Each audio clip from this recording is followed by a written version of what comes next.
नमस्कार दोस्तों, स्वागत है आपका बुद्ध द साइंटिस्ट में, जहां हम विज्ञान, मनोविज्ञान और बुद्ध की शिक्षाओं को जोड़कर गहराई से समझते हैं। आज हम एक बेहद रोचक सवाल का जवाब ढूंढेंगे। क्या गुरु की महानता उसके चमत्कारों से तय होती है? क्या हमें बिना तर्क के किसी चीज पर विश्वास कर लेना चाहिए? क्या जो चीज दिखती नहीं वह सच में मौजूद होती है? बुद्ध के समय में भी कई लोग सिर्फ अलौकिक शक्तियों पर भरोसा करते थे, लेकिन क्या बुद्ध ने चमत्कार को सच्चा ज्ञान माना? यह कहानी विज्ञान और मनोविज्ञान के जरिए हमें अंधविश्वास से बाहर निकालने वाली है, तो वीडियो को अंत तक देखें, क्योंकि यह आपकी सोच को पूरी तरह बदल देगा। भगवान बुद्ध मल्ल देश के अनुपीय नगर में विहार कर रहे थे। एक दिन वे भार्गव गोत्र के परिव्राजक के यहां पहुंचे। परिव्राजक ने एक गंभीर सवाल किया, क्या यह सच है कि लिच्छवी पुत्र सुनखत्ता ने आपको छोड़ दिया है?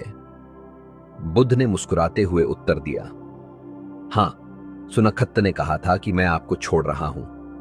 मैं आपके धर्म और अनुशासन को नहीं मानता। परिव्राजक हैरान था, लेकिन क्यों? बुद्ध ने आगे कहा, क्योंकि वह मुझसे अलौकिक रद्दिबल, चमत्कारी शक्तियां देखने की उम्मीद करता था। उसे यह पसंद नहीं आया कि मैं उसे कोई चमत्कार नहीं दिखाता। यही पहला मनोवैज्ञानिक रहस्य है। जब लोग खुद को कमजोर पाते हैं तो वे दूसरों में दोष ढूंढने लगते हैं। क्या आपको भी कभी ऐसा महसूस हुआ है कि लोग बिना सोचे समझे किसी चीज को चमत्कार मान लेते हैं? न्यूरोसाइंस और अंधविश्वास। लोग चमत्कारों पर जल्दी क्यों भरोसा कर लेते हैं? डोपामिन और मस्तिष्क की धारणाएं। मनोविज्ञान और न्यूरोसाइंस में एक बहुत महत्वपूर्ण शोध हुआ है। हमारा दिमाग चमत्कारों को आसानी से स्वीकार करता है, क्योंकि इससे हमें तुरंत संतुष्टि, इंस्टेंट ग्रेटिफिकेशन मिलती है। जब हम कोई चमत्कारी घटना सुनते हैं तो हमारे दिमाग में डोपामीन नामक न्यूरोट्रांसमीटर रिलीज होता है, जिससे हमें खुशी मिलती है।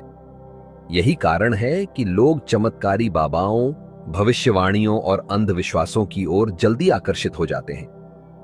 लेकिन क्या यही सत्य है? क्या केवल दिखावे से किसी की सच्चाई जानी जा सकती है?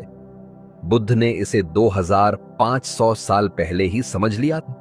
बुद्ध ने परिव्राजक को बताया, सुनखत्त को अचेल कोरखत्तीय, अचेल कछारमट्टक और अचेल पाठिक जैसे लोगों से भी सामना हुआ था।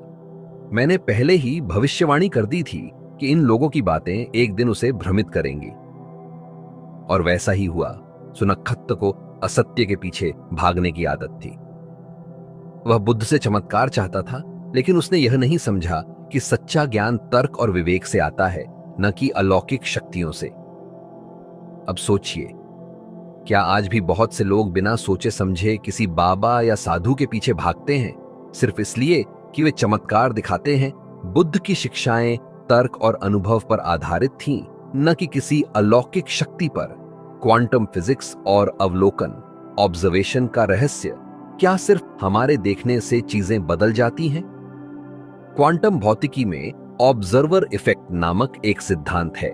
जब कोई कण, इलेक्ट्रॉन देखा जाता है तो वह ठोस रूप, पार्टिकल में बदल जाता है, लेकिन जब कोई उसे नहीं देखता तो वह ऊर्जा की तरंग, वेव में रहता है।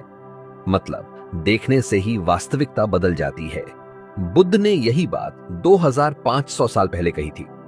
जो तुम देखते हो वह सत्य नहीं है। जो तुम अनुभव करते हो वह भी केवल तुम्हारे मस्तिष्क की व्याख्या है। क्या यह विज्ञान और आध्यात्मिकता का संगम नहीं है?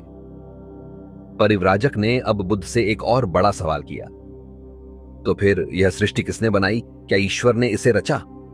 अब बुद्ध जो उत्तर देने वाले थे, उसने पूरी सभा को हिलाकर रख दिया।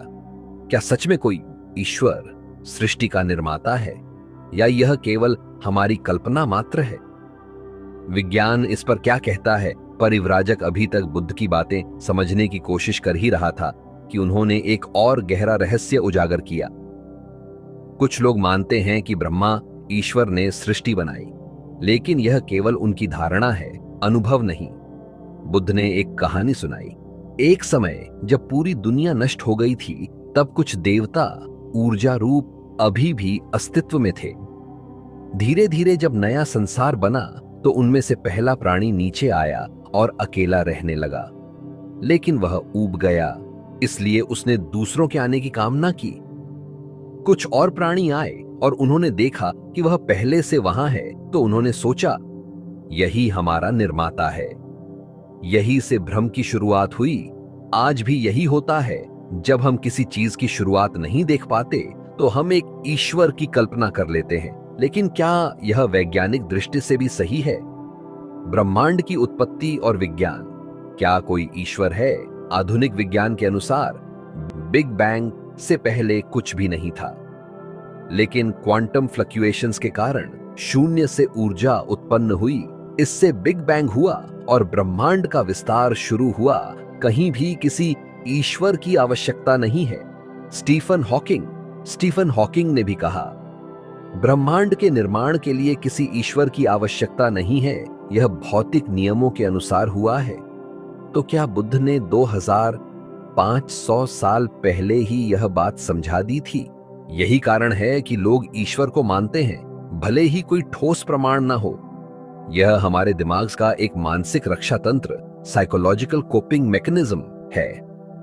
अंधविश्वास और विज्ञान, क्या सच में कोई दैवीय शक्ति होती है? वैज्ञानिक रिसर्च, हार्वर्ड यूनिवर्सिटी के वैज्ञानिकों ने पाया कि अंधविश्वास का कोई वास्तविक आधार नहीं है, यह केवल इंसानी दिमाग का डर और आदतों से जुड़ा हुआ व्यवहार है। रिचर्ड डॉविन्स ने अपनी किताब द गॉड डिल्यूशन में कहा, ईश्वर एक कल्पना मात्र है जिसे समाज ने अपने नियम थोपने के लिए बनाया है। क्या हम भी बिना सवाल किए किसी चीज को मान लेते हैं? परिव्राजक ने बुद्ध से पूछा। भगवान, तो फिर सच्चा ज्ञान क्या है? बुद्ध ने उत्तर दिया, ज्ञान वह नहीं जो केवल सुना या पढ़ा जाए, ज्ञान वह है जिसे अनुभव किया जाए। बुद्ध ने आगे कहा, जो व्यक्ति प्रज्ञा से सत्य को जान लेता है वह किसी भ्रम में नहीं रहता। वह न किसी ईश्वर की कल्पना करता है, न ही किसी बाहरी शक्ति पर निर्भर करता है। यही आत्मनिर्भरता का विज्ञान है। बुद्ध ने तथ्य, रियलिटी और भ्रम, इल्यूजन में अंतर बताया, और विज्ञान भी अब यही साबित कर रहा है। इस कहानी से हमने क्या सीखा? एक, सच्चा ज्ञान केवल अनुभव से आता है, मान्यता से नहीं। 2, ईश्वर की अवधारणा भ्रम हो सकती है, इसलिए खुद सत्य को खोजो। 3, ब्रह्मांड ऊर्जा के नियमों पर चलता है, किसी चमत्कारी शक्ति से नहीं। 4, बुद्ध की शिक्षाएं विज्ञान से मेल खाती हैं, वह हमें स्वतंत्र सोचने की शक्ति देते हैं। अब आप बताइए, क्या आपको लगता है कि ईश्वर की कल्पना सिर्फ डर की उपज है? क्या ब्रह्मांड की उत्पत्ति बिना किसी रचयिता के संभव है? क्या आप अपनी धारणाओं को चुनौती देने के लिए तैयार हैं? अपने विचार कमेंट में जरूर बताइए। अगर यह ज्ञानवर्धक लगा तो वीडियो को लाइक करें, सब्सक्राइब करें और इसे अपने दोस्तों तक पहुंचाएं। बुद्ध द साइंटिस्ट में अगले एपिसोड में फिर मिलेंगे, जहां हम विज्ञान और बुद्ध की शिक्षाओं को और गहराई से समझेंगे।